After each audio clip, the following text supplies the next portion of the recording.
Coming up on iOS today, Rosemary Orchard is out, but don't worry because I've got Dan Morin here with me to talk all things Safari. We are covering tips, tricks, and the latest updates to Safari in iOS 15.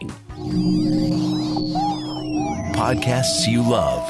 From people you trust. This is Twit. This episode of iOS Today is brought to you by BetterHelp. Join more than 1 million people who have taken charge of their mental health. As a listener, you'll get 10% off your first month by visiting betterhelp.com/iOS.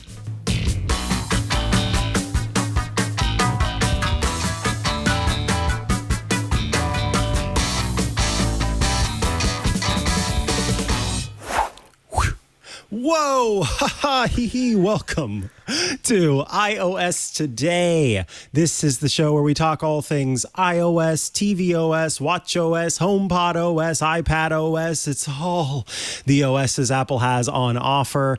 I am one of your hosts, Micah Sargent, and I am joined today by my good pal. It is Dan Morin. Welcome back to the show, Dan. Hey, it's astounding to be here. I was trying to figure out a way to make it work. I don't know if that did. Look, on this show, there's plenty of room for puns. Even if it's a little bit of a reach, I will still laugh at it. So that's totally fine. Oh, astounding. It's good. It's good. So of course, Rosemary Orchard is not here this week. She'll be back next week. But I asked my pal Dan to step in, and we were kind of trying to figure out the show. Dan is a novelist. He's written some fantastic science fiction books, and also is. What do you call yourself, a nerd or a geek? Depending on. Oh my God, geez, you really opened a can of worms here, Micah. I would use either. That's fine. Good. I'm okay with it.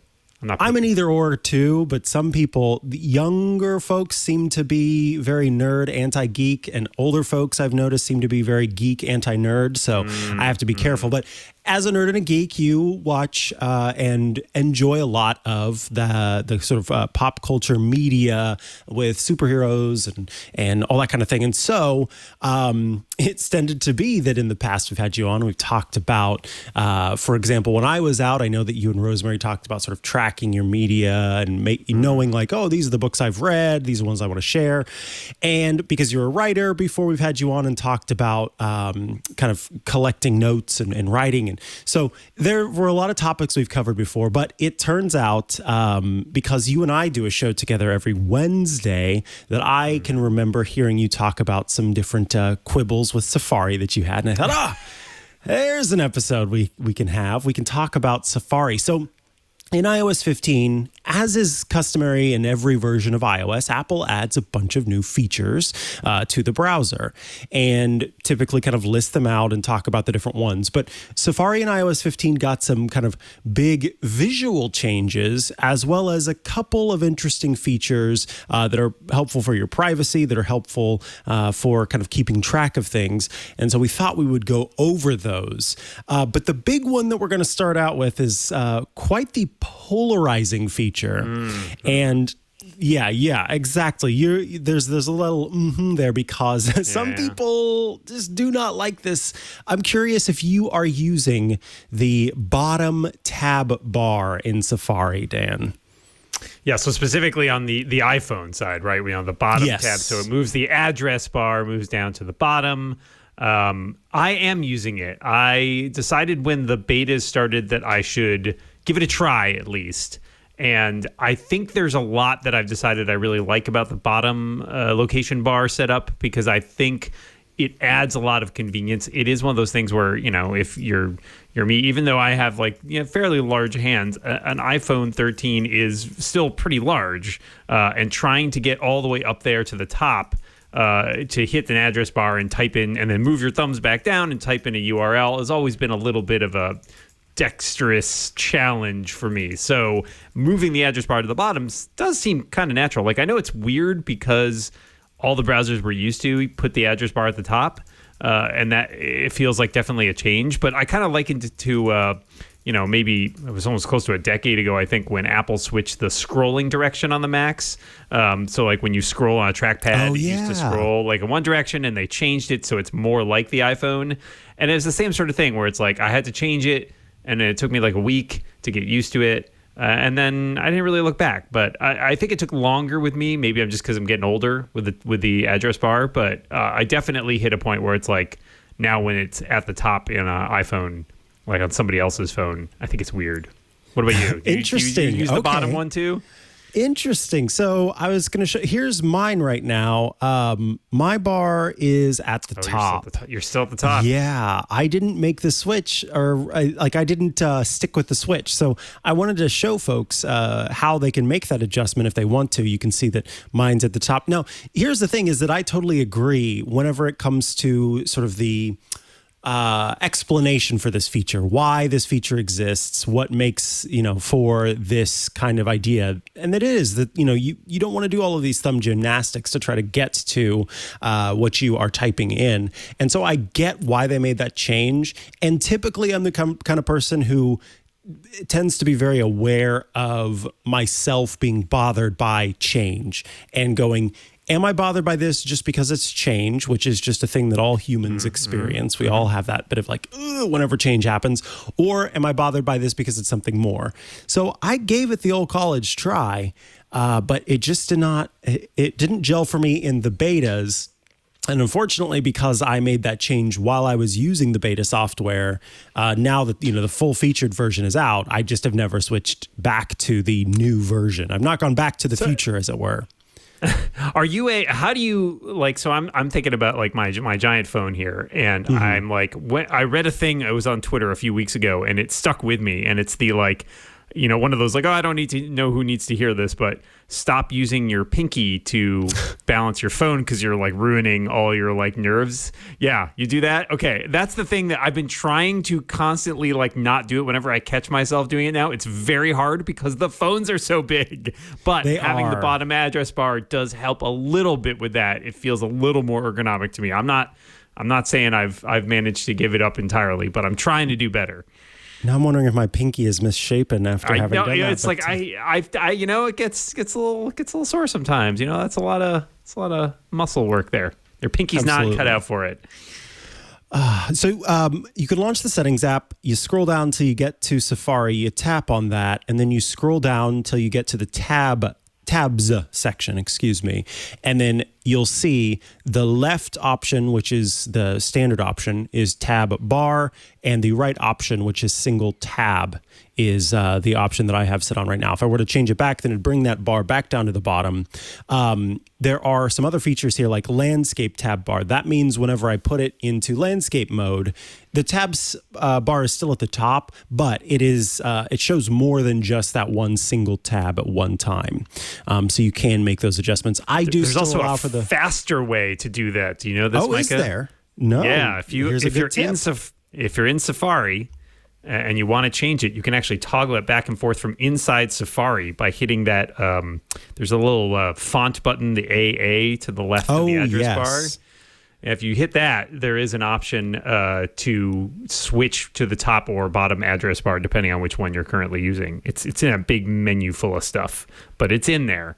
If you hit that, there's a scroll down, show bottom tab bar, all the way at the bottom. Tab bar, there it is. And then it's ironically, if you hit it now, it's show top tab bar is now all the way at the top. I gotta get to it. Well, that's so handy. Okay, so it is a little. That means I could make the switch.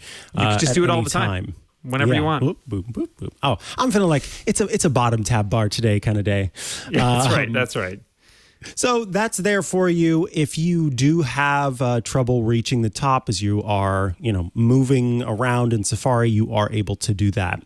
Now, the next feature was one that I have to admit I was very excited about in seeing the introduction of this feature at WWDC. And seeing how I was thinking, oh man, this is really going to be super helpful. I can see so many different ways of making use of this. And I have to admit, I have not used this as much as I thought I would. It's tab groups and tab group syncing. So tab groups, it's the idea that you may have a bunch of different tabs related to a specific category. So I do have some tab groups. Let me see, where's the best way to show these? I'll show them on my iPad here. I've got some tab groups for something called Basics, Clockwise, My Time at Porsche, and Homebridge. I was playing this game called My Time at Porsche at one point, and I had a bunch of different tabs open related to it as I was kind of studying the game and understanding some of the stuff. Clockwise, which is the podcast I do with Dan on Wednesdays, and we have to open the same tabs each time. Basics, I don't remember what that is. And then Homebridge, which... It's just the basics, Micah. It's just the basics, exactly. And then Homebridge, which is...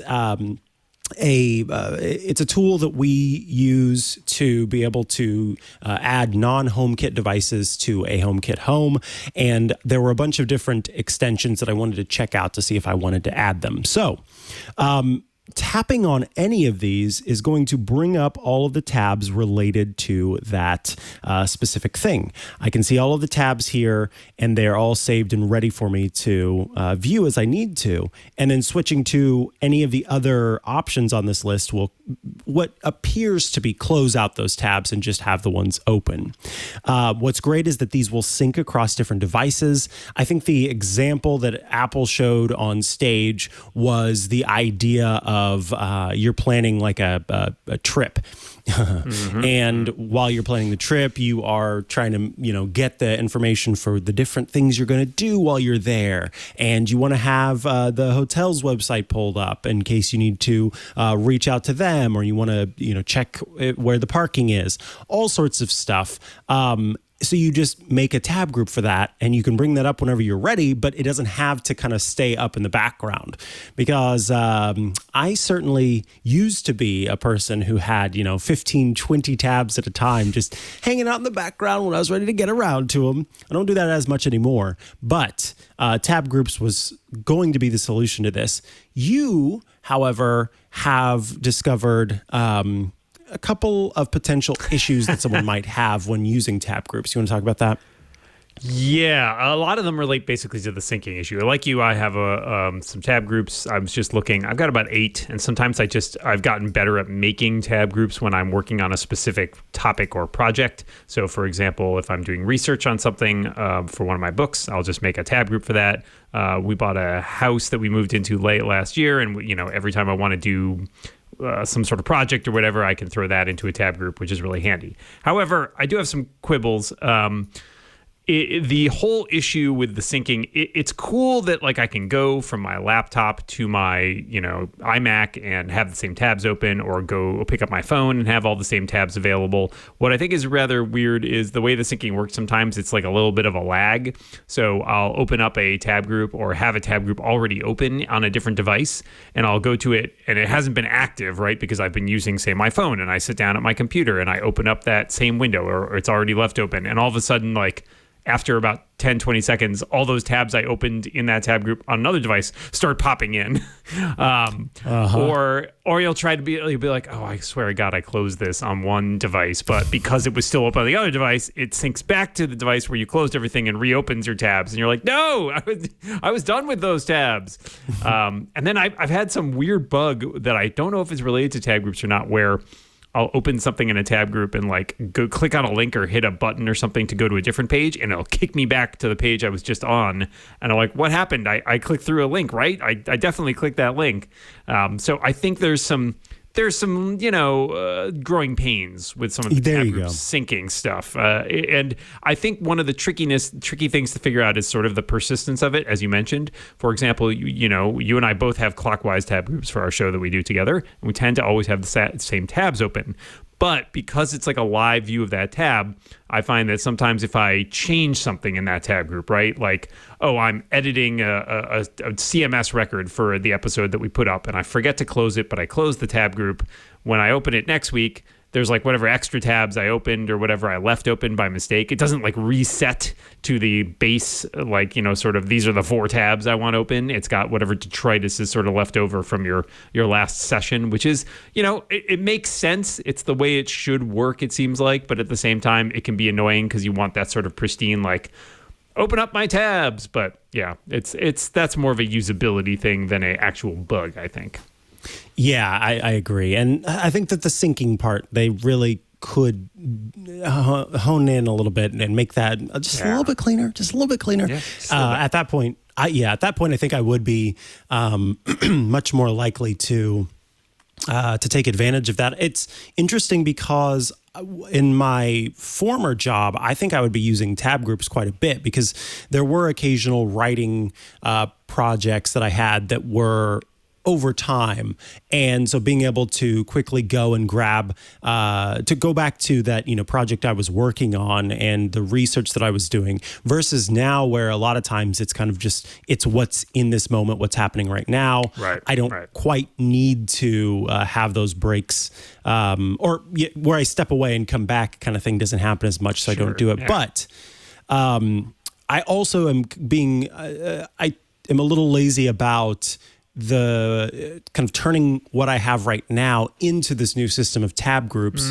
For example, I was using bookmark folders before.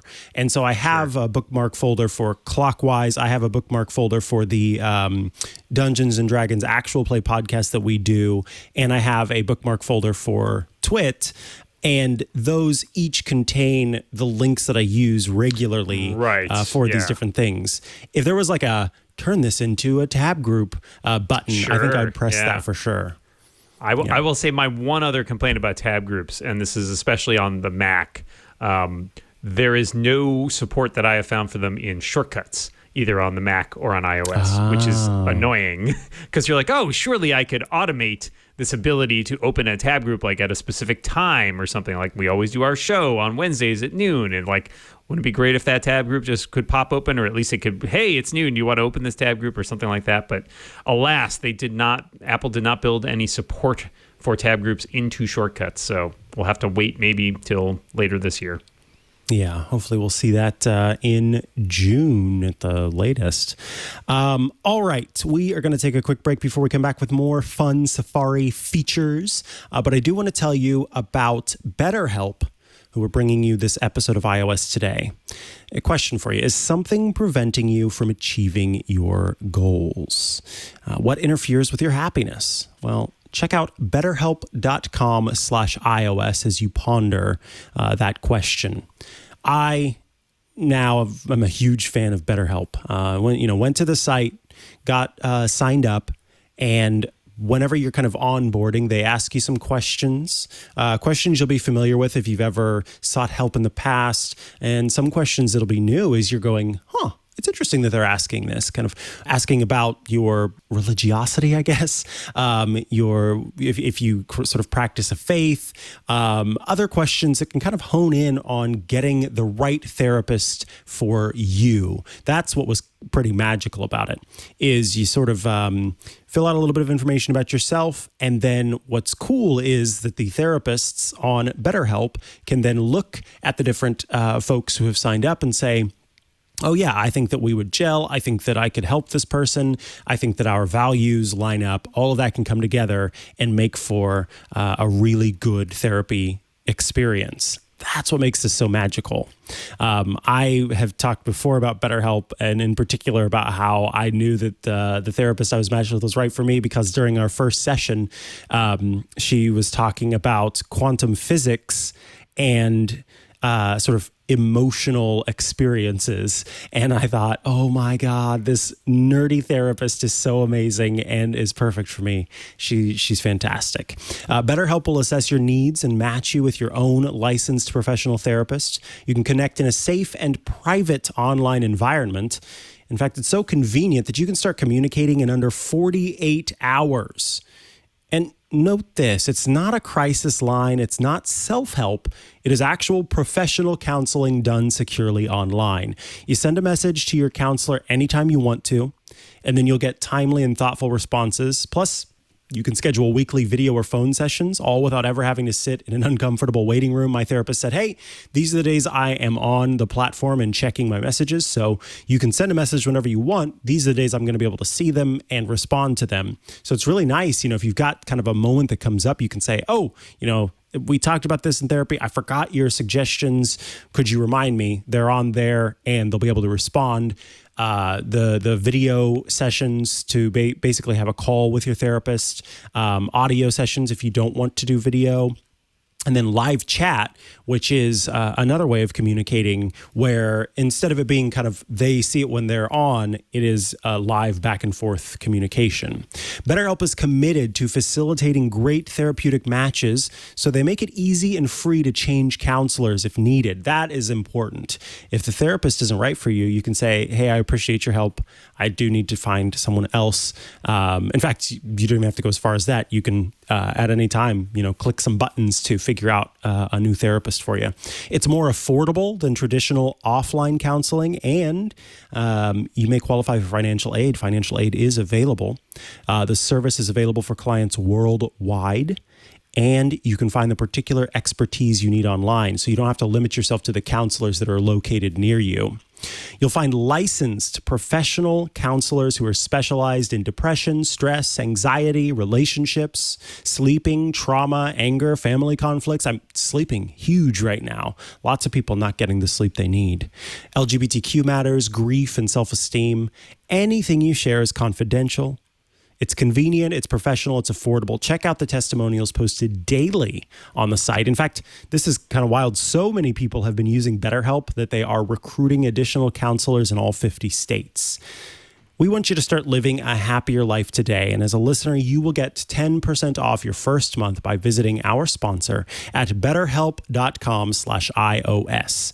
Join more than 1 million people who have taken charge of their mental health. Again, that's BetterHelp, HELP.com/iOS. Thank you so much to BetterHelp for sponsoring this week's episode of iOS Today.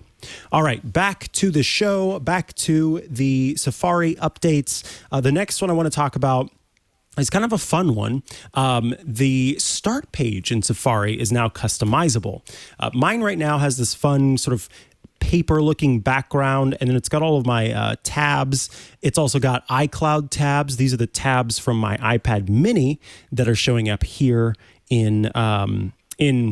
on this iPad in particular, shared with you, which are links that have been shared with me from different folks. So Dan had shared a link with me to remind me that they had done a show where they're tracking media.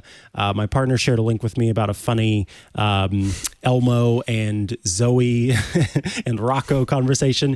If you don't know the Rocco drama, folks, look up Rocco Elmo, because there's a lot there. It's just a rock, Micah. He's not alive. He's not alive. Why do you think he's alive? Okay. And some other fun ones as well.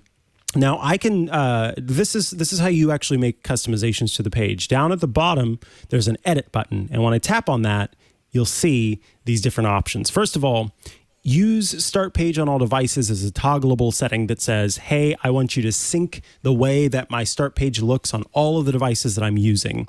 And then you've got a bunch of options here. You've got favorites, which I always keep. Frequently visited, which are sites that you, as you guessed it, visit frequently. iCloud tabs, which is what I was talking about earlier. Those are tabs from your other devices that you can show on whatever device you're on. This is super helpful too. If you're like, oh man, I know I was just on my iPhone and I had this. You can pop it up here. I'll go back to that menu in a second to show you the drop down so you can switch between them. Shared with you, that is a new feature in iOS 15 where it will pull those links out of iMessage and other places where folks have shared content with you. Reading list, which is Apple's version of a save it later feature, kind of like Pocket or any number of others. There are plenty of them, Instapaper, etc. Privacy report, which will show you how sites have been tracking you. I have that turned off because it just gives me anxiety.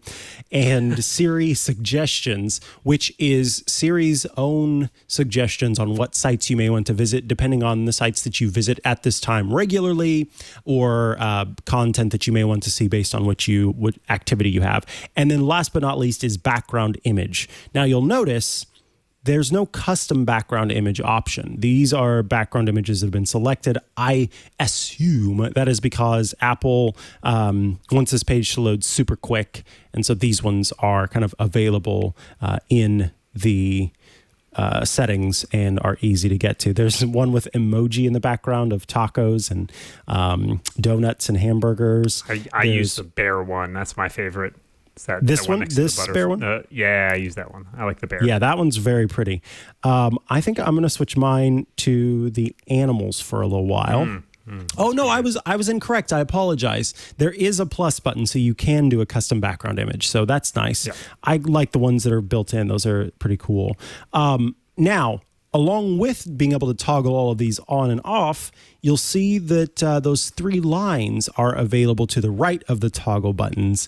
As we've come to understand, that means that these are able to be moved around. So maybe I want, and I do, iCloud tabs to be above frequently visited and shared with you. I don't really care about frequently visited, so I'm actually going to move it near to the bottom. Contentious. I'm a frequently visited person.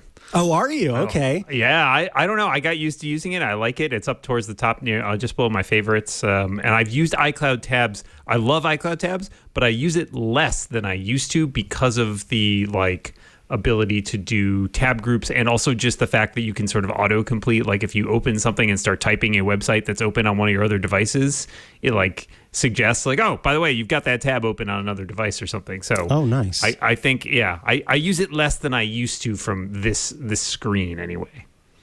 Nice. And then the thing that I promised I was going to show is that here under iCloud tabs, which is second on my list now, I can tap on that and you can see that I can choose these other devices, which I am aware of what each of those is. There's also a little parenthesis it tells you too. So I could tap on one of those. It would pull up the tabs that are available there. And then reading list, I don't really use all that much. I'm keeping it on right now because I have some different automations that end up popping things into reading list as a place for those automations to go and check, but I don't use those all that much. In any case, those are available there and you can make those adjustments. I think it's just fun to customize your start page. Safari is one of the most launched apps on my iPhone anyway, so being able to see that as I launch it and go through is quite fun. And we'll talk about this probably a little bit later, I see down on our list, but it is worth noting that there are Safari extensions that can alter your start page as well. So if you don't see something with the built-in features that does what you want it to do, or you might want to extend it some other ways, there are the possibility for extensions to change the way that your start page looks, which is pretty cool too. Nice. Up next, new privacy protections. So this is actually, I'm going to mention the next two kind of together. New privacy protections and HTTPS upgrades. So new privacy protections include the ability to prevent trackers from profiling you using your IP address. So essentially what this does is it can mask your IP address so that a site isn't able to see your IP address and then use that to follow you across different sites and see how you behave on those other sites, what you click on, what you tap on, etc. So you can go into your settings. So I've gone into settings and I've tapped on Safari, and under the privacy and security section, you'll see prevent cross-site tracking, which I have turned on, but also the option called hide IP address. If I tap on that, you can see hide IP address from trackers, or I can have that turned off. There's a little bit of information underneath. It says your IP address can be used to determine personal information like your location. To protect this information, Safari can hide your IP address from known trackers. So I have that turned on, and that means that those trackers are not able to track me across different sites. I also turn on a lot of the other stuff: fraudulent website warning, privacy preserving ad measurement, and check for Apple Pay, so that if a site has Apple Pay, then I'm able to use Apple Pay on that site. Lots of other security features, including iCloud Private Relay, and some others if you want to use those as well. But those basic ones built in are handy. And then HTTPS upgrade, all that does is it says, hey, when I go to a site, if it's an HTTP site, meaning it's not encrypted, look for the same site, but with HTTPS, meaning it is encrypted, and go to that one instead. So it will automatically make that change if that site is available as an encrypted site, and not do the unencrypted version. So I like this kind of automatic safety feature. In a way, it's a safety feature, safety, security, privacy feature that will give you a more secure, more private version of the site automatically without you having to remember, oh, I need to go to the HTTPS version. Yeah, the transparency of both of those features, I think, is a huge deal for that, because you don't want to have to think about that, right? You don't want to have to. Exactly. Yeah, I know we're all used to looking for the little padlock icon, right? But do you know what to do if you don't see it, right? Like this simplifies that. Right. It just does it for you. Yep. Next, I'll mention just a couple of other ones here. We'll end with web extensions because that's a big one, and I'm curious to hear what web extensions you use. So the other three that we'll mention first are pull to refresh, which was something that wasn't available in Safari on iOS before. Basically, it is what it sounds like. I can sort of grab the screen with my finger and pull down. And in doing so, it tells the page, refresh, please. And then the page refreshes and I can see that again. So pull to refresh. Very simple. Do it. Voice search is one that I don't make use of, but you can if you want to. All it does is it makes it easier to search the web using your voice. So it used to be that you kind of have to do a couple of taps to be able to tap into Safari and dictate text. Now, instead of typing in text whenever I'm in that URL bar at the top, I can just hit the microphone on the right side and then type in whatever I'm looking for. Fluffy kittens. And then it will help me search for fluffy kittens. And last but not least is tab overview grid view. So what this does is it makes it easier to see and switch between tabs. The tab overview button will show you all of your different tabs in a grid view that kind of gives you a preview of those. I'll go to a tab group and then I will use this tab overview view. And so you can see here, all of those tabs, it shows a preview of them loaded, and then I could go to any of them if I want to, and I can also tap the X on any of them to remove them from this, and I can see, pair of third-party Bluetooth accessory, that doesn't belong in this tab group. Now that's gone, and I can now see my tabs. If I had my tab bar at the bottom, I would be able to swipe up from the tab bar to go to tab overview. I don't think it's possible to do so. It's also, I don't think it works on the iPad. I think that's specifically on an the iPhone phone. feature. Yeah, and the big change here is that the tab view on the iPhone also has that overview. Previously, it had those kind of like weird perspective, like a Filofax, like you were looking down at like a folders, and now it does the tab overview that the iPad and Safari on the Mac already do, which is a nice change because it's a lot easier to sort of navigate those things. Sort of strange layers of pages. Yes, and then last but not least are web extensions on iOS. This was a feature where in the past you could do this on the Mac, but you weren't able to do this on iOS. These are extensions that are built using JavaScript and similar code to be able to create these extensions on iOS. Developers would have to kind of make an app or an app-like object that let them install certain extensions into Safari on iOS. Now, it's a wild web where you have many more options for extensions. And I'm curious to hear, Dan, which ones you have. Some of the ones that I use are 1Password, as that is my password manager, and now I've got 1Password in the browser and in a much kind of better experience, depending on who you talk to. Some people still like this kind of standard, or the older way of doing it. Atchu HTML, which is just an HTML source viewer, which is very handy.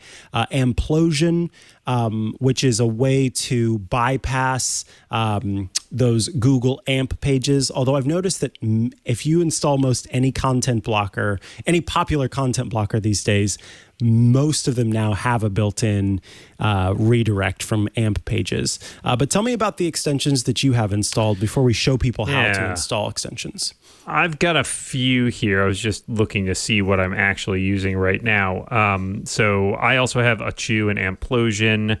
The other few that I use, there's one called, I haven't really tried this out very much on my iOS device, but it's called Pipifier. And it's something I use a lot on my Mac, which is it lets you do picture-in-picture mode for videos that you watch on the web. So it lets you just sort of like take a video that you're watching and turn it into a little picture-to-picture window that floats over the rest of the stuff that you're doing. It may work with various sites. It may not work with some. I know that YouTube in particular is sometimes a little picky about how that works, but it can be handy at times if you want to turn something into a picture-in-picture window. And then I just noticed that there's now a Tweetbot, which is my Twitter client of choice, now has an Open in Tweetbot extension, which lets you open tweets and profiles in Tweetbot when you visit a page in Safari. So I was going to try that out a second ago, because I wasn't sure how it worked, but yeah, I don't know. I haven't gotten to work yet, but I like the idea that like I use Tweetbot, and it's annoying whenever like I look at something on the web and it sort of hijacks me into the Twitter app instead. Mm-hmm. So if I can get that to work, yeah, okay. So it pops up like a screen that says like you can tap open in Tweetbot instead, and it will take you to Tweetbot, which is a nice little change. And then the last one, which is one of my favorite extensions on the Mac that finally made its way to iOS, is called Safari Keyword Search. And essentially this is it lets you define certain text as a keyword that you can use to search a particular site. So for example, I often look up stuff on IMDb. You know, I'm watching TV and I will look up an actor or a show or something, and I can type IMDb space whatever, like the name of the actor, and it will take me to automatically like search IMDb and take me to the results for that. I love that. Like there is a feature that's very similar built into iOS and macOS, but that one like sort of uses the I don't like it as much because you have to like then tap on the result that you want to go to, whereas this lets me just hit return and it automatically does the search for me, and it's customizable, so you can set it up for any site that you want. So for example, I write with my blogging partner Jason Snell over at sixcolors.com, and sometimes I need to search the archives there and be like, hey, did we write about this thing? And so I have a custom like keyword to there where I type SC space whatever, and then it goes to Google and searches specifically the sixcolors.com site for that term. So I find that exceptionally useful. I love it. It's been a long time extension that I've used for many, many years on Safari, and I'm delighted that not only like it had to go away for a little while, but it finally came back because they opened up the extension framework, and now it's also on iOS, which is even better. So I love it. It's one of my favorites. Yeah, that is currently downloading onto my Mac and later onto my other devices for sure. That's very cool. So let's show people how they can install extensions. If I tap in the top right here, you'll in the actual URL bar, there is a little puzzle icon, and that puzzle icon is it's representative of extensions. I'll tap on that, and you can see I've got all of my different extensions available, but then I also have an option called Manage Extensions. I can pull that up, and then I can see these different extensions that are available that I don't have turned on right now, like One Blocker Scripts, keywords. I guess it already automatically downloaded. Let me go ahead and turn that one on. Okay. Noir, which will let you use dark mode on browsers. Open in Apollo, which is a way to keep it from opening in the Reddit app or the Reddit website. It'll open in the Apollo app instead. Open in Aviary and open in Waze. That's if you have, I think mine is set up to make it so that all of the map URLs don't open in Google Maps or another one, but actually open in Apple Maps. And then there's just an option, if you would rather, you can have it open in Waze. But we'll go into the settings, and we will once again choose Safari, and then we will go down to extensions. And you can see again the different extensions that I have, but this button down at the bottom called More Extensions will press, and what that does is it pops you into the part of the App Store called Safari Extensions, where you can see all sorts of different options. So there's one called Wiper, which is an ad and track blocker that's pretty popular. I like to look at the top free and top paid ones just to see what different people are purchasing and what they like. And so Noir, for example, is a pretty popular one. Honey is a popular free one, as well as Grammarly, although I recommend again, checking through all of these different ones that are available. And it goes on and on throughout these to see the different ones that are available. So all you have to do is tap to buy or tap to get and install, and then those will show up here, and then you can turn them off and on. Now, there may come a prompt that says, hey, this wants to be able to view all of the sites that you visit, and you have to give that permission to do. What this is saying is these extensions need to be able to check the page to see if they can act on the page that you're on. So I think it's the prompt seems a little scarier than it actually is, but the prompt is truthful in what it is saying. These sites can view, or these extensions can view these different pages, but that is because, for example, Vinegar, which is an app that lets you turn the sort of standard YouTube embed into the HTML5 video embed, which I like better. I feel like I have more control over it and can do different things with it. That is, waiting to see if you're going to visit a YouTube page. And then whenever you're on a YouTube page, it can find the YouTube link and properly turn it into that embed as it needs to. So it may seem scary, but that's just because it is being as blunt and forthright as possible. And it's, giving you the information that you need to know. Whew. All right. That is web extensions on iOS, which brings us to the end of the first segment of the show. We were talking about new features for Safari in iOS 15 and tips and tricks for kind of getting the most out of Safari now that it's gotten even more powerful. Up next, we've got the news. Alrighty, folks, it is time for the news. Our first little bit is about App Store developers and what they've earned this year. Apple says developers made in total about $60 billion in 2021. It says that's up about $60 billion from the year 2020. So yeah, it's a new record, and I do find it interesting that. This is the part that's interesting to me, and I'm curious kind of your thoughts on this. So depending on who you talked to and when you talked to them, the pandemic has been rough in terms of people spending because they are finding themselves needing to save money or spend money on basic necessities that maybe they didn't need to before. If your kids aren't going to school as much, then you are buying more food for them to eat at home. If you are going to work less and your work has options for lunch or snacks even, then you may be eating more at home. I mean, that's just one kind of section is food, but also some people having to supply certain things for themselves that maybe they didn't need to before the pandemic kicked off. So because of that, we've seen kind of folks needing to prioritize spending in other places and not spend money here. I'm curious why we think that in 2021, we saw $60 billion more in App Store spending than we saw the year before. Any thoughts on that? Because I'm really kind of struggling. I mean, I think that the other flip side of that is people are at home a lot, people are using their devices a lot more, and people are much more willing to get new stuff and try new things on their devices. And even though people are perhaps being more cognizant or more thoughtful about what they spend their money on, most apps are still only in the, maybe $5 range. People are probably pretty willing, I think, to fork over a buck or two at this point, which hasn't always been the case, certainly. But as these devices have become more and more part of our lives, I think people have become a little bit more comfortable with shelling out a couple dollars if they want to try something.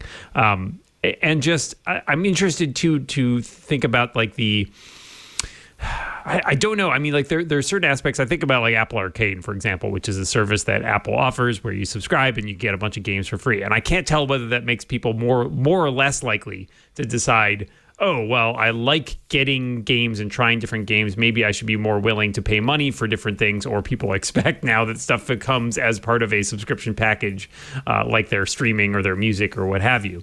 So I think there is a good argument for just people are being stuck at home are more willing to be like, hey, you know, let's spend money on something that's going to increase my enjoyment of the time that I'm you know, spending at home, or hey, my kids are at home and they want this app, and you know what, $2 is a small price to pay for getting them out of my hair for an hour. Yes, Rocco wants some more bubbles for his Bubble Clash game, and he's going to keep asking unless you just give him the doggone bubbles. I think that's probably dead on, because even especially with the kids, and also parents buying teaching apps and like teaching packs within those apps. You know, you're trying to help your kid do math. You haven't done that specific kind of math in years and years. You hear about some different apps that can help with that, and then suddenly you're having to buy these special things.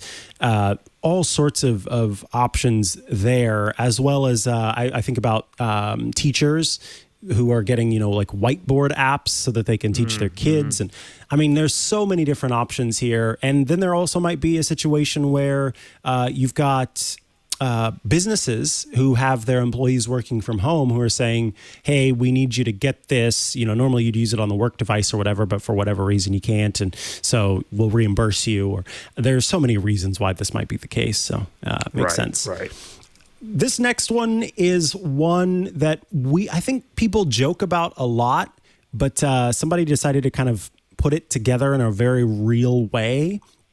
And it's funny, I just dealt with this last week, where there were a group of people trying to communicate, but there were a few people in the group who were Android users, and it just messed everything up, where some people weren't getting communicated to, some of the wrong people were getting communicated to, people were trying to leave that chat message and unable to. It gets messy when you, as an iMessage user, are trying to communicate with Android users. And it's so much kind of a part of the social fabric that there's a little bit of concern with teens. Stigma. A stigma. There you go. A stigma among teens. This Wall Street Journal article's titled, "Why Apple's iMessage is Winning.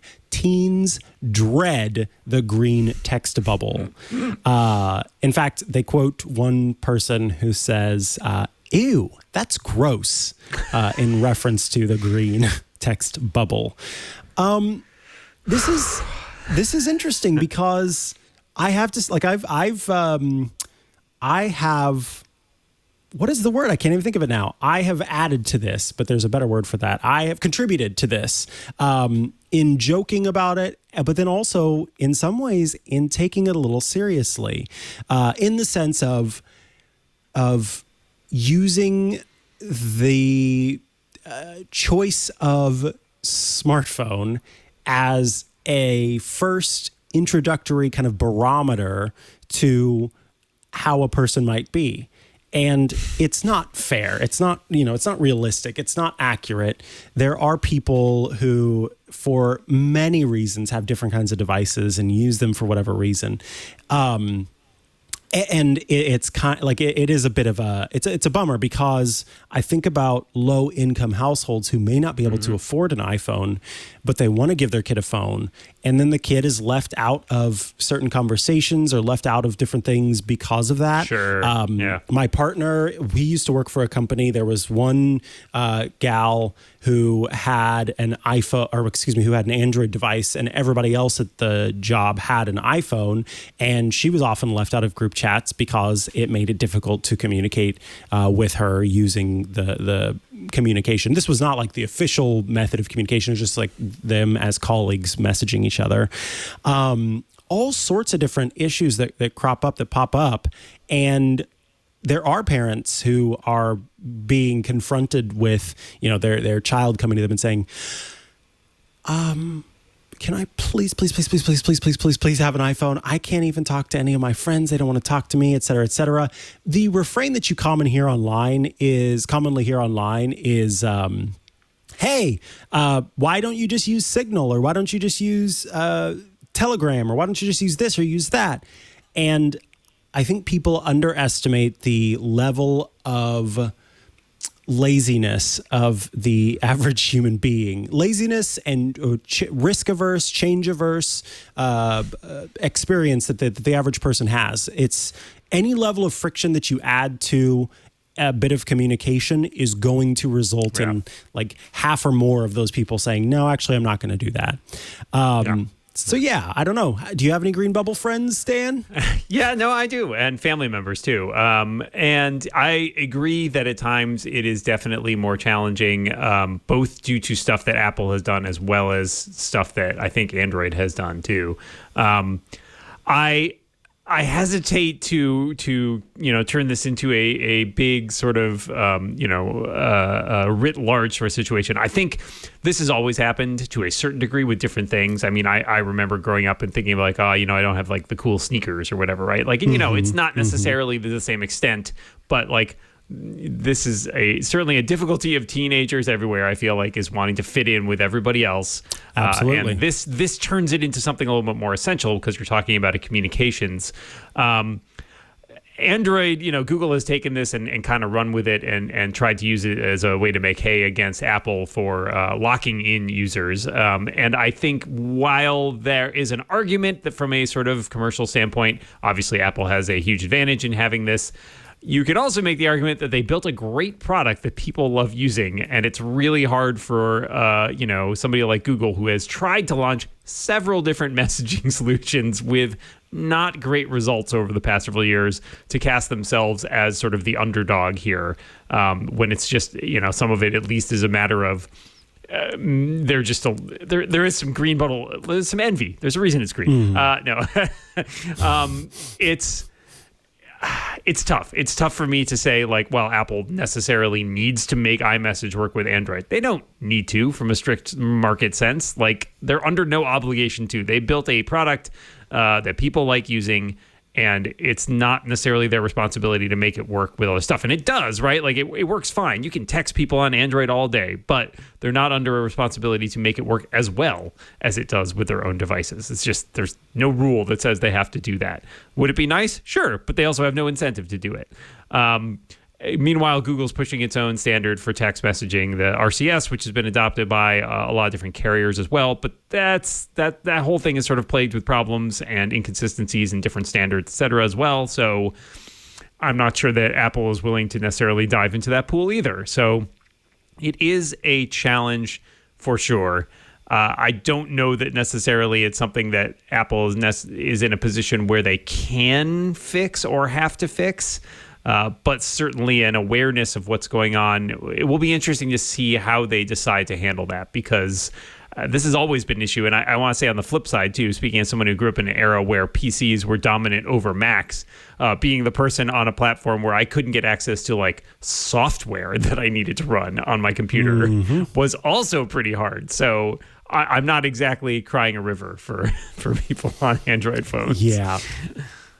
So ultimately, the argument from Google's side is that Apple could solve this by playing ball with RCS, the rich chat service. Rich chat, yeah, I don't remember. Yeah, but there's arguments there about how that wouldn't actually solve things, and it is a back and forth. And as someone in the chat pointed out, I can't remember now, it is these companies kind of fanning the flames with this and really trying to turn it into something more than it may be. But I will say, just anecdotally, there's something to be said about this, because there's this whole section on dateability, and never. It's the section is never date a green texter, and I'm not gonna lie. Back in the day when I was meeting new folks and going on dates, if got the phone number of the person I was talking to, and I sent them a message and it came up green, I thought, oh, okay. There's one thing that will be different between us. Interesting. I will tell you, Micah, my wife was an Android user when we started dating. She now has an iPhone. It took her many years to get to that point, but she still uses a Windows PC, though, mainly for work. But yes, it certainly has its challenges, and I think Apple could do some things to smooth over the experience. I don't think they're going to make iMessage for Android. There's really no reason for them to sort of give up that competitive advantage, but it would be nice, at least for the iPhone users among us who deal with people who have Android devices, to not have to deal with some of the annoyances. And in that sense of like easing things for their own customers, there's a good example for that. But I also am hesitant to take one op-ed in the Wall Street Journal as a exactly example of everything that is going wrong in society. Yeah, 1,000%. These are doom and gloom on purpose.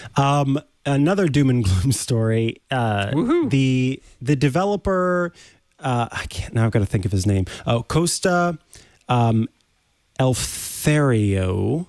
I'm so sorry, Costa, if I mispronounced your name. But Costa has in the past exposed different sketchy App Store scammy nonsense that's taken place, and yet again has found one.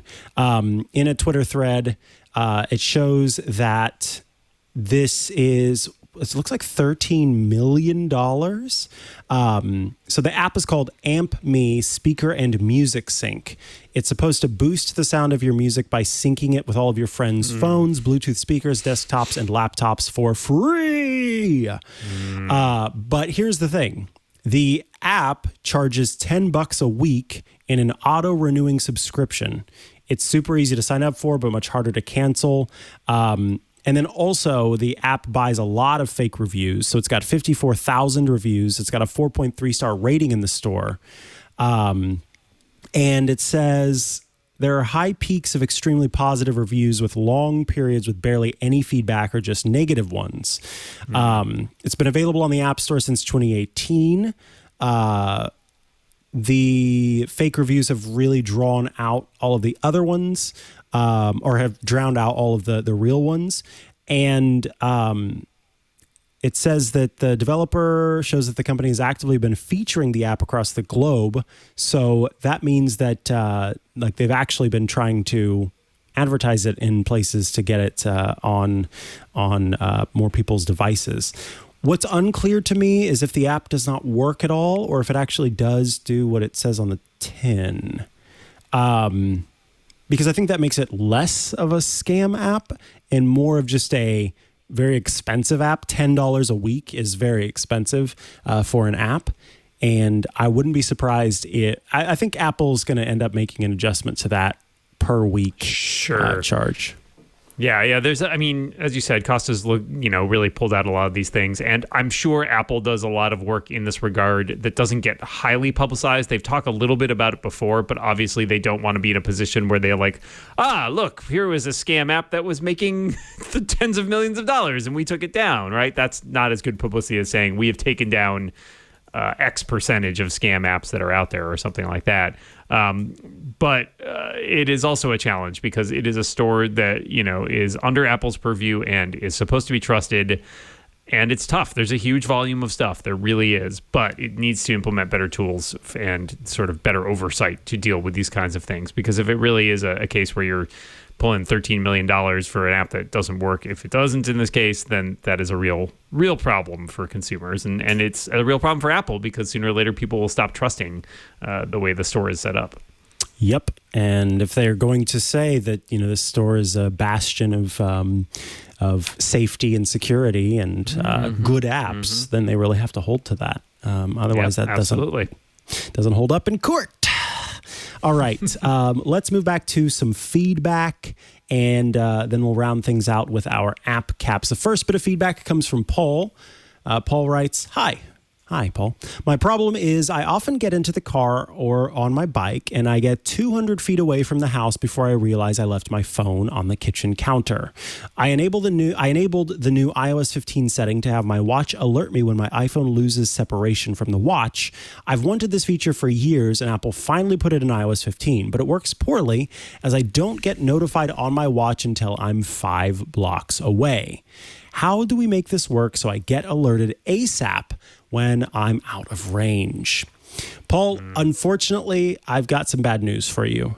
Right now, this is a feature that is at its best implementation considering all of the aspects that it has to take into account. Battery life, so that it's not checking super frequently to bring down the battery life of your Apple Watch, as well as the battery life of your iPhone. Bluetooth's ability/inability to communicate effectively over longer distances and through certain surfaces. All of these things kind of come together to make it so that this just is not at its best in its current format. But what I can tell you is, if you can hold out a little bit, I think there will come a time when, because the newest iPhones and the newest Apple Watches both have the UWB, the ultra wideband chip in them, there will come a time when these devices will be able to communicate much more frequently, because it's a super low power device, and then also communicate much more accurately and know the position of one another much more accurately with these devices. So, Paul, I know you waited a long time for it to come to iOS 15, and it's here, but it's not helpful to you yet. I think I got to tell you got to keep waiting, unfortunately. Yeah, it's too bad. I have this issue with my AirPods all the time, where it tells me I left my AirPods behind, but I actually have them. Because it's for some reason it sees the last place they were on the map. It's like, oh, you left your AirPods at the house. I'm like, actually, they're in my pocket, guys. Come on, let's get with this. All right. This next one comes from Kevin, who is writing in with a little bit of a tip for one of our listeners. A listener wrote in, Zelko, to ask about an app to be able to be reminded of when bills were going to be coming up. And we asked our listeners to provide some suggestions. So Kevin says, I live in the UK, but originally I'm from Wisconsin, so both tax times used to be very stressful for me. About 5 years ago, I was looking for an app to replace the one that starts with a Q, who has a Big Brother app with a similar name ending in books. It's QuickBooks that they're talking about. I found those apps to have very clumsy interfaces and poor support for multiple tech platforms, except via a browser, which is a security nightmare if you don't know if you can trust them to secure your information. I was looking for a simple checkbook program that would work on my iOS devices, my Mac and iPhones, and securely sync between them without a copy of your data ever resting outside of your own control, and also support multiple currencies. I searched and tried out a bunch of programs, but one stood out among all of them. MoneyWiz by Silverwiz Limited did all that and tons more. Now, Kevin goes on to write even more about what it does. I'm not going to go into the whole message, but I will read a little bit of what this app does. In my process, I record all checks and credit card transactions so that I can budget and report on them by category. Plus, I'm not very trusting of small companies that have my banking details, so I don't want to sync with my bank. But if I did, they have amazing integration with every US and UK bank I've ever heard of via Plaid and 2 other standards. Plaid is a very popular method of syncing. Plus, they have a watch and Mac app, and the interface is super clean and easy. The entry of a transaction takes me 10 seconds to enter 3 fields. Their pricing is very fair, and their support has been outstanding. It pulled in all my data from the old program, and annually I'm able to produce easy category and detailed reports for my tax accountant in the US and the UK.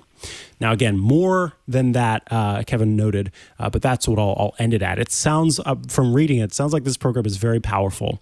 That's MoneyWiz by Silverwiz Limited. And we'll include a link in the show notes for you to check out MoneyWiz by Silverwiz Limited. All right. The last one we'll mention here is from Jamie.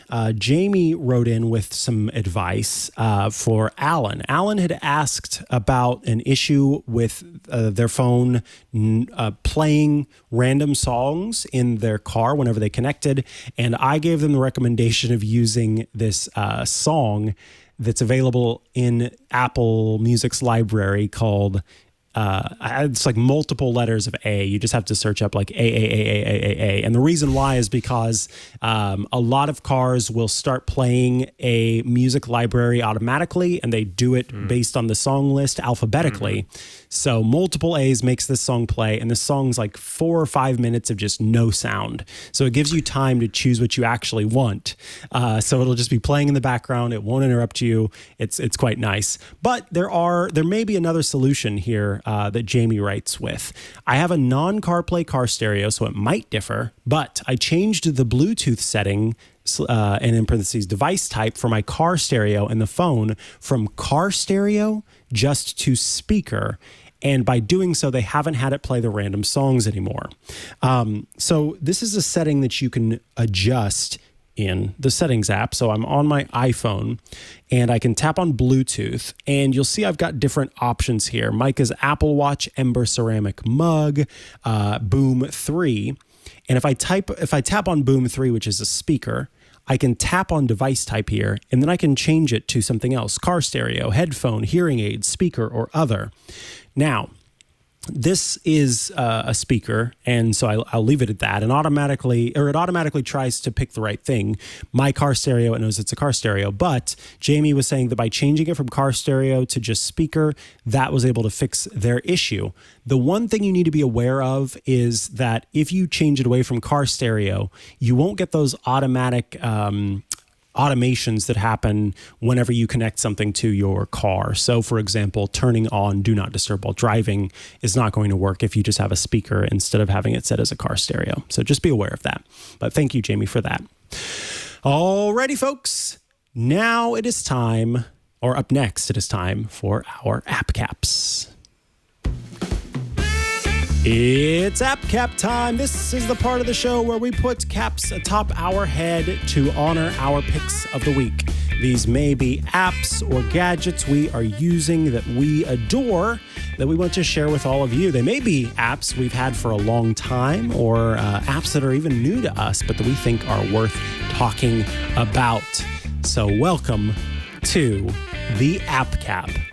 Dan Moren, as we get to the end of the music, tell us about the cap atop your head and then tell us about your pick of the week. This cap is sadly not compatible with my headphones, but it is a delightful one that I've owned for many years since I was a small kid. I think it came from Colonial Williamsburg. It's a tricorner hat, but it also, I like to think it does double duty because if you flip it around, then it's clearly a pirate hat, right? Nice. That's just the way it works. So it's a double usage hat. I'm very proud of it. Oh man, it's seen a few. It needs a little reshaping. It's seen some stuff. My app, though, is an app that I think will be near and dear to both myself and Micah's hearts. As you mentioned earlier in the show, we are part of an actual play D&D podcast called Total Party Kill over at The Incomparable. And so I'm going to recommend the D&D Beyond app. D&D Beyond is a service that is provided by the company that makes Dungeons & Dragons, and it lets you build your characters and look up details about the world and all this stuff. But they also have an app version, which is pretty cool. It lets you access all the characters that you've built or create new characters, lets you look up things in the rules or in the different source books. And it even has, don't tell our friend James Thompson, maker of Dice by PCalc, but it even has virtual dice rolling, which is pretty nifty as well. I like using this app a lot. I think it's very convenient, and they keep adding more stuff to it that makes it more and more useful. It's just a handy way to keep track of all your stuff during a game. And it's a pretty good looking app, I have to say. They've done a nice job with it. Nice. Yes. I have made use of that as well a number of times whenever I am playing a game. So I'm definitely on board with that one for sure. So yeah, you said free in the App Store. That's great. It's free. It's free. Even better. Free. Yeah. It's so good. All right. The app that I want to talk about today, the cap atop my head is like a straw cap. It's got the black band and that sort of standard straw. This also needs some reshaping. It used to be shaped as it was meant to be, and now it almost looks like a gardener's cap. It's a little bent and wavy. I guess I should probably take a steamer to it. That would probably help bring back the shape as it needed to be. So the app that I want to talk about is, it's called Hello. No, it's not called Hello Neighbor. Is it? Yes, it is called Hello Neighbor. I don't know why I wrote Secret Neighbor in the show notes, but it's called Hello Neighbor. And this is an app that's actually been out for quite a while. But it is new to me in terms of playing it. I hadn't tried it out before. And it's a creepy app. It's an app that is all about kind of trying to solve this mystery you see your neighbor do something in his house. You hear like what you think is screaming. And I think I can actually, let me try and give you the sound here. You hear kind of like screaming or something, and then you see the neighbor struggling right outside. And you have your thumb control in the bottom left corner as you're moving through. Starting out, you can jump and kind of move the page around by placing your other finger on the screen and moving. Oh no! The neighbor already got me. So what you're trying to do is, Micah, this is giving me anxiety. Right? This whole game is anxiety. So you're trying to sneak through the house and not get caught by the neighbor who you saw. Oh no! Where is he? That darkness that comes. Oh my God! He's looking through the window. That darkness that comes through is telling you, hey, the neighbor's caught you and you need to get away before he sees you. Oh dear, I don't know what that is that just sprayed on me. But now, oh no, he's coming for me. You didn't see anything, Mr. Neighbor. I didn't see anything, Mr. Neighbor. So anyway. Tomatoes at you? What's happening? I think it's just, I think it's a tomato. That's the one thing that makes me think that the kid just is not, it like saw things that weren't actually there, is because there's no, it hasn't shown him actually try to hurt you. It also hasn't shown what was happening right outside of the line of sight. But what you do is you see him, it looks like he's strangling someone right outside of your view, and you hear this screaming, but it could be a person, it could be an animal, and it may not have been that he was strangling the animal. It's fine if it's an animal, right? That's what you're saying? No, not at all.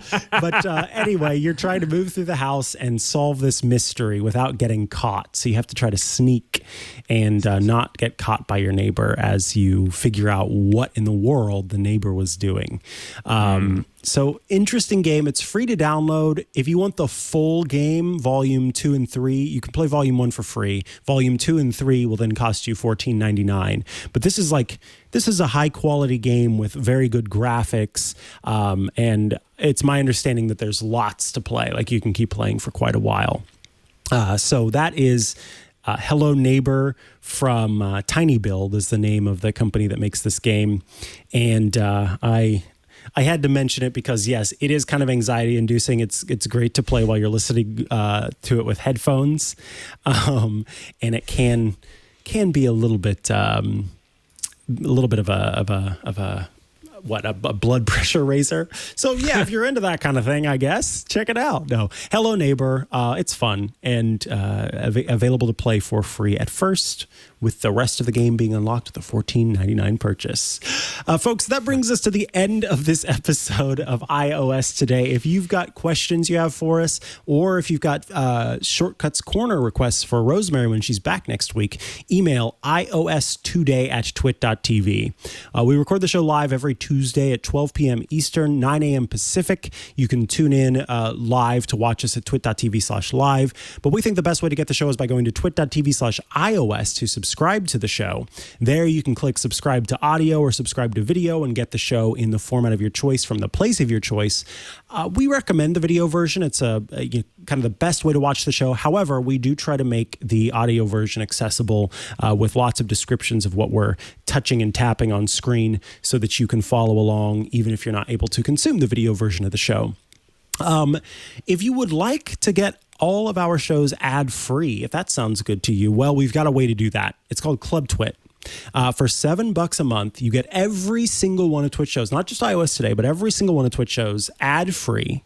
So you get your own personal little feed for each of those shows. You also get access to the Twit Plus bonus feed that has extra content you won't find anywhere else, as well as some really cool stuff that Ant Pruitt has put together, including, I think there was just an AMA with Andy Anatko. We've had an AMA with Mary Jo Foley. I don't know if he's reached out to you yet, Dan, but I imagine imagine he will be asking if you'll do an AMA soon. And yeah, that's a great way to get that. Plus, you get access to the members-only Discord server. If you're going, what in the world is a Discord server? If you've used Slack or Microsoft Teams, then you will be familiar with Discord. It's basically just a place to communicate with your fellow Club Twit members, and then also all of us here at Twit. In fact, Rosemary Orchard's super active in the Club Twit Discord, always chatting about stuff. And we just added a Wordle channel, so you can share your Wordle scores if you want to, right there in Discord. I'm very mad at yesterday's Wordle because I don't know why, but I could not get it. It was the first one I haven't gotten, and I was very upset about it. Oh, no. Yeah, sometimes that happens, I guess. And now's the time for Dan, you to tell us where folks can follow you online, check out all your work, and also get to see the other things that you do. Well, so many places. I'm on Twitter at DMorin. You can follow me over there, or on Instagram at DMorin as well. I host Clockwise over at Relay FM with Micah every Wednesday at noon. You can listen live or check out the podcast wherever fine podcasts are made. I also write a number of books. My newest one is coming out in July. It's called Nova Incident. And to find a link to that and everything else that I've written, you can go to dwarren.com and you get the full rundown of all of my novels, podcasts, tech writing, etc. Awesome. Folks, thank you for tuning into this episode of iOS Today. We do appreciate you. We will be back next week. But until then, it is time to say goodbye. Goodbye. So you got yourself the brand new latest and greatest iPhone or Samsung smartphone because you heard about all of the beautiful photography those things can create. But for some reason, you're just not quite getting it done when you try to make your photos. Or you got yourself a brand new camera because you were interested in getting started in photography, but your little new inexpensive camera still isn't quite cutting it. Well, you need to check out my show, Hands on Photography, here on Twit. I'm going to show you how to be a better photographer and a better post-processor, and quite frankly, just help you get the most out of that new camera that's either on your phone or the brand new one that you just got for your birthday or gifts or what have you. And it's going to be a lot of fun. So head on over to twit.tv/hop. That's twit.tv/HOP and subscribe today.